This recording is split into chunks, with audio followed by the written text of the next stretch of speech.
The French press, beautifully made coffee. We'll get into that a little later, but I literally just woke up on Sunday, May 27th, and I haven't seen you guys in a while. So what are we gonna do? We are going to get serious about lifting this week, but I have been studying for this GRE. I have been working extra hours, and everything's going really well in what I am focused on doing. So the reason I'm taking the GRE is to apply to master's programs and to physical therapy school. This is something I'll be doing for the next 4 to 8 weeks intensively. I work about 70 hours a week, maybe 80, so this is just on top of making videos and editing, a little crazy. So I will go through my camera and take you through some workouts. I will take you through this week.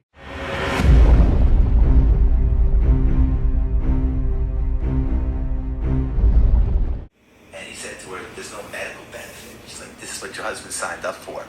You know, it's like, I want to see how far he's willing to go to get to his goals. Wait a sec. So, this is strange. This is very strange. What's up, guys? Rafael Zamora, RZ Fitness. We're squatting today. And you guys haven't seen me squat over 225 pounds, but what we're gonna do is just get started, because in order for me to post another video, it's only gonna happen if I just get started. So we got a lot to catch up on, but first things first, I'm enjoying this easy Friday. We'll catch up on everything after I weigh in.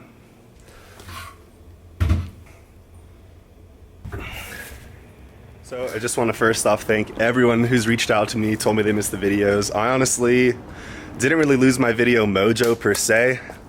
That's that video lighting right there. But I had a lot going on the past few months. So the summer of 2018, I basically spent being tutored for the GRE, the placement test for grad school. I ended up taking the GRE, scoring well, but man, that was 30 hours of tutoring and probably 100 to 200 hours of studying. I've been driving Lyft full time for my salary. I've been training a few of you guys still, and doing YouTube on top of that was a little bit much, because I figured, hey, YouTube's a cool investment, it's fun, it's good to socialize, keep me training, keep me passionate about stuff, but any of those hours I would have spent editing videos, I needed to spend studying for the GRE, and it paid off. So since then, I took that August 6th. Right after August 6th, I started a new job as a math tutor at Mathnasium. So now I'm working 3 jobs. I had my first physical therapy application due for school October 1st. So between, I guess, June, July, August, September, October, it was hire a tutor, paid a lot of money, study with that tutor, study for the test, take the test, get a new tutoring job, start applying to PT schools. And through all of that while working full-time and everything, guys, it was just way too much. So this week I had to submit my first application Monday.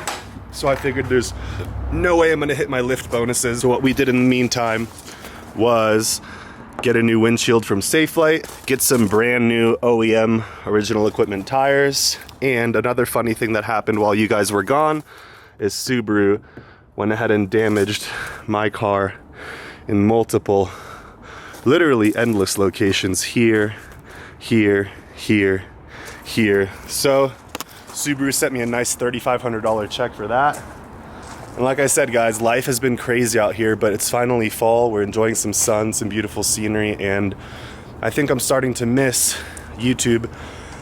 I think, and I'm not really sure why. So I flipped on my camera for the first time in months. It was at 70% battery. I got a squat today. I think we're gonna PR on weight. So normally I'd be on the road in the airport at 7 a.m., 6 a.m. driving people, but today at 8:15 I'm chilling. So I'm gonna start driving until whatever meal I eat in the car, bagel with peanut butter, until it digests, and then we'll go train around 10 or 11. So I'll bring you guys to see some squat footage. Hopefully that was filming. Yeah, it was. So I wouldn't call this an official return to Les Tubes, but I just really miss you guys, and honestly I felt like I was missing a big part of myself.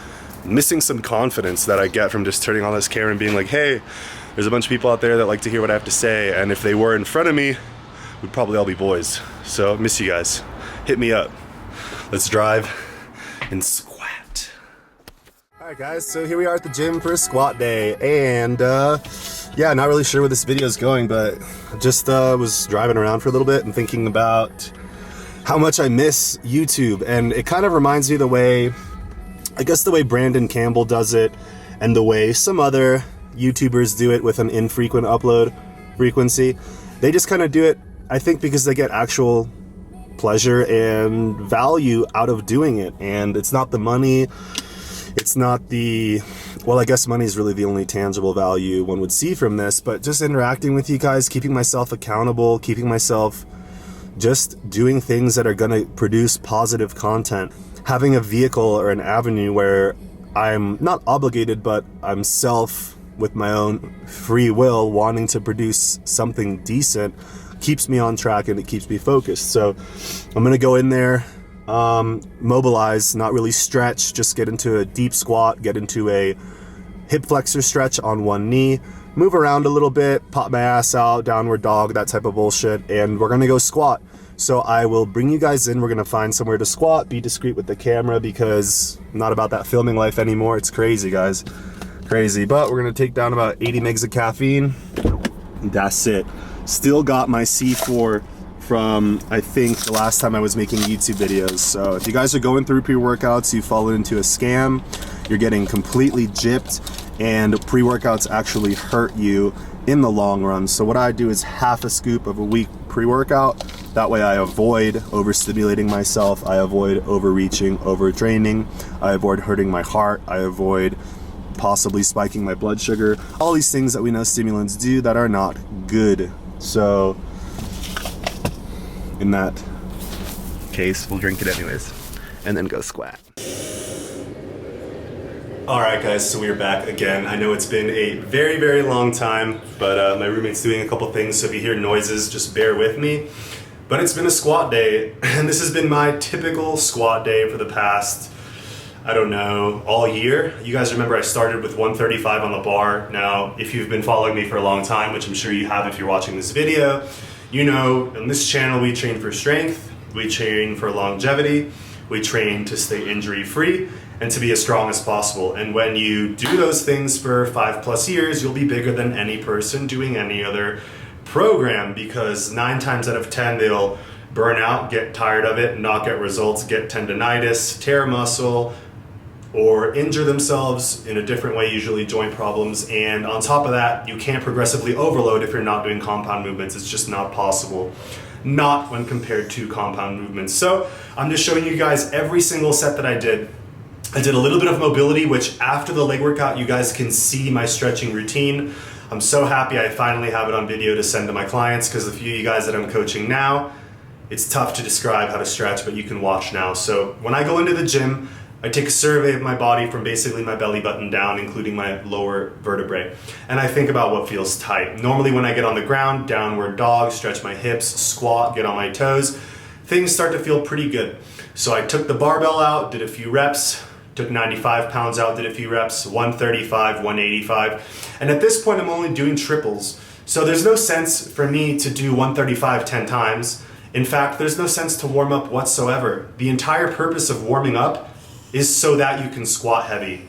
Again, the reason you do 135 and 185 is simply to get to your working weight. Not for volume, not for training response, not for lubricating the joints, not for anything. The entire purpose is to tell your body, hey, I'm about to squat 300, so let's make sure 100 and 200 go as planned so that you know what I'm intending on doing. So I'm not gonna write the weights here. This is 225. We are pausing about 1 inch before I start to butt wink, or about ½ inch before I start to butt wink. And in my opinion, if your mobility is good, your strength is good, I would stop the squat below parallel when you start to butt wink. So for me, since I have pretty thin legs, a la Max Tuning, just not natural, I don't really have an end range of motion. I can squat pretty much indefinitely. So I have a little bit of calf size, a little bit of hamstring size, so it helps me stop, but I have to stop myself right there and make sure that I don't go into that terminal butt wink range of motion. So here we are working with 245 pounds. And as you can see, no problem at all. Full pause rep, spine is staying in alignment.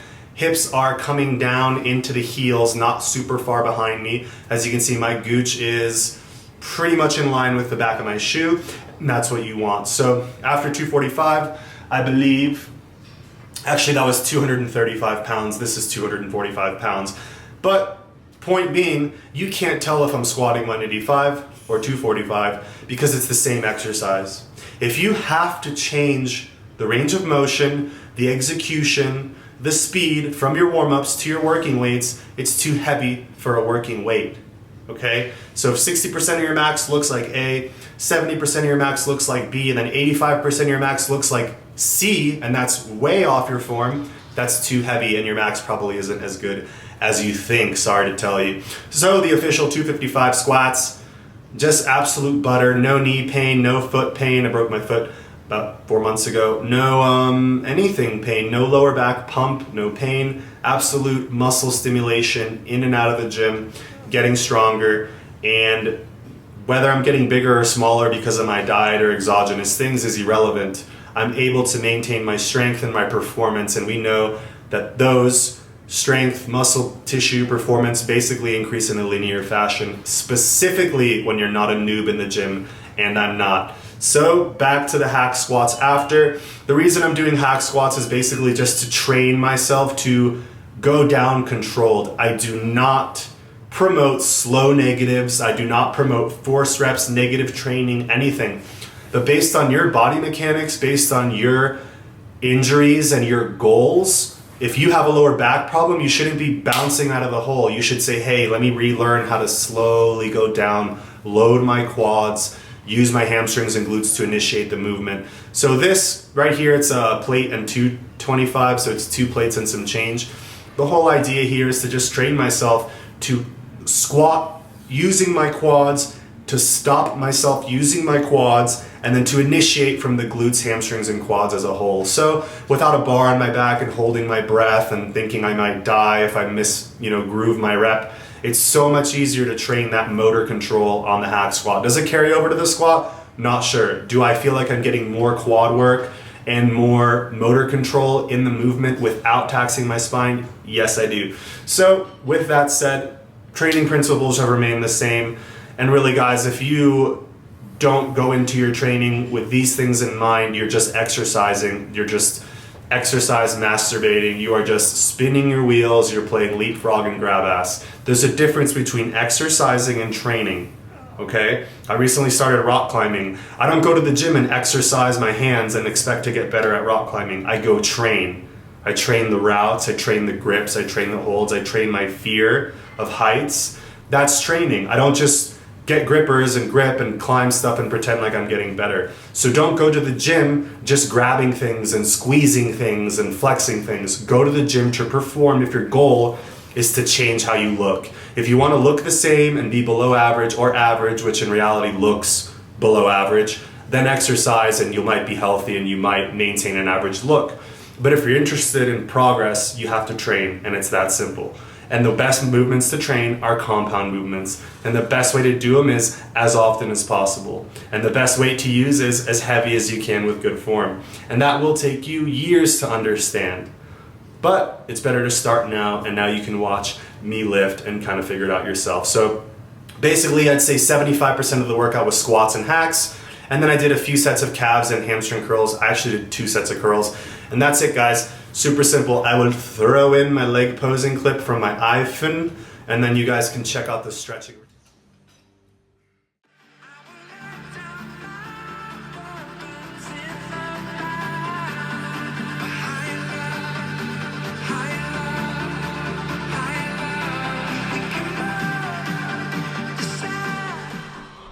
Got the stretching routine. I'll just lay some music over it. Don't feel like voicing over, but basically the stretching routine has a downward dog with a hip flexor stretch. It's got a kneeling hip flexor stretch. It's got a V stretch to stretch your inner thighs. It's got a leg over hip and arm out to stretch your hips. And everything you see here, piece by piece, is what you should be doing if you're curious and interested in getting more flexible, aka more mobile, aka saving your lower back in any type of flexion or spine loading movements. And I'm out, but thank you guys so much, and yeah, see you again. Come here, you devil camera. Got YouTube lighting and Best Buy vlog. No, but awesome leg workout. and squatted 255, so that's a PR since like, I don't know, 3 years ago. So herniated disc is healing. Still not deadlifting though, but yeah, I gotta come in here because my new MacBook Pro doesn't have an SD card reader or an HDMI card reader. It only has USB Type-C ports, and these people are really bad at doing stuff, but the camera doesn't help, I bet. Let's go inside. Good morning. How you doing? Doing well. All right, guys, so the MacBook Pro only has this. So, given that I have a HDMI cable and an SD card reader in my old MacBook, now I have to fucking, for a $3,000 computer, buy like hundreds of dollars worth of accessories. But maybe in 2026, everything will be USB Type-C. 2026, pick up sticks. So as you can see, 1037, and the workstation is ridiculous. You buy an expensive ass computer, gotta have a memory card reader, gotta have a USB port to plug my phone in, and if I wanna use my USB, I gotta buy a USB to Type-C or just plug it in. So, kind of unfortunate, but I guess it's just whatever. But let's see if we can hit that hour, and yeah.